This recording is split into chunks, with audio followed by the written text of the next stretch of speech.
For BWYellowJackets.com, I'm Brendan Gulick, joined by head coach Laura Demaline of our women's and men's swimming and diving teams here at BW.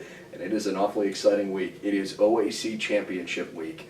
We're going to spend Thursday, Friday, and Saturday down at OAC Natatorium at the University of Akron.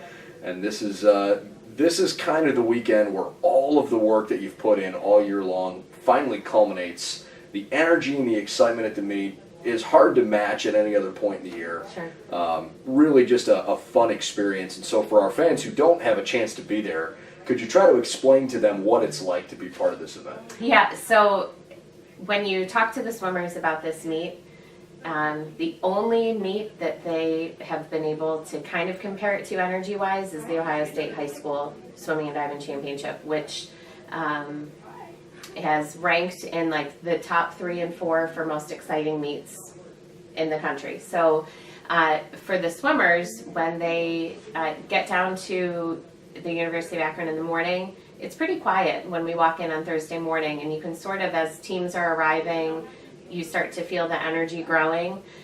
One of the coolest things about our conference championship is it is a prelims finals meet. So our swimmers and divers have to compete in their events in the morning, and depending on how they place, that will determine whether or not they get to go again at night. So with the divers, they need to be crisp, they need to be on for each of their dives in that morning session, so they do have the opportunity to move on to finals. For our swimmers, it's as much as we train for a time all season long, really in prelims, it's getting your hand to the wall before the person on either side of you so that you beat them out for a chance to make it to finals. We do a really neat thing at our conference meet where the final heat, the top 8 swimmers get to parade all the way down the pool deck. We've been very fortunate with our team placement and where our bleachers are that the top 8 finalists have to walk past our team to get to the blocks, and so you have that final opportunity to sort of scream in your swimmers' faces. But they all, the freshmen are just, they're so amped up to get to experience it because they've heard such great things from our upperclassmen. I think one of the cool things about it is truly the volume. If you've never been to a meet like that, it is loud and it's spirited and it never stops. No.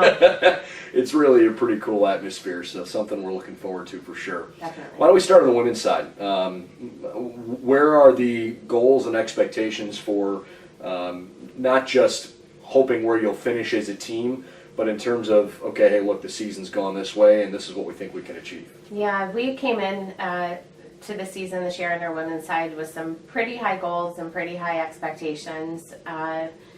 First semester, Marissa Curell was studying abroad, so we sort of swam first semester without somebody who was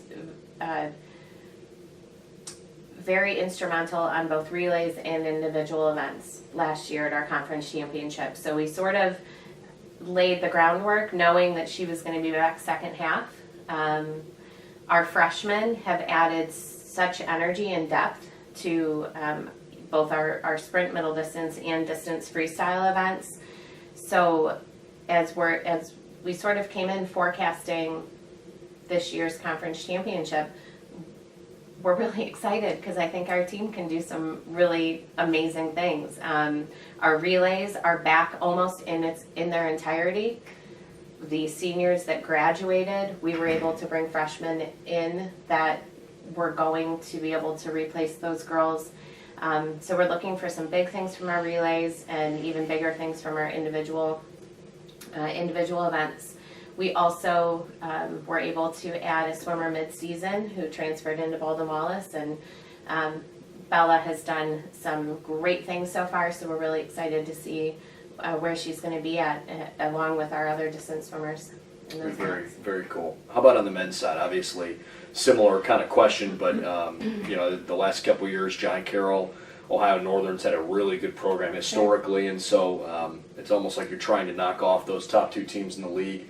Where do you think this group stacks up in that competition? Yeah, so our men's roster is a little bit smaller than we would like it to be.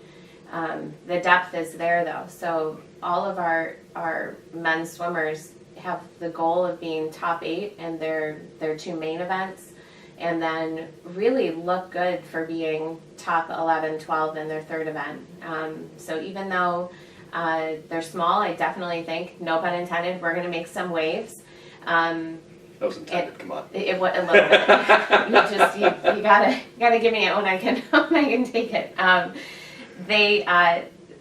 I'm really excited to see where this young group of men's swimmers are going to end up, and they have their sights set past OAC championships this year. They're already talking about, this is what they want to do this year.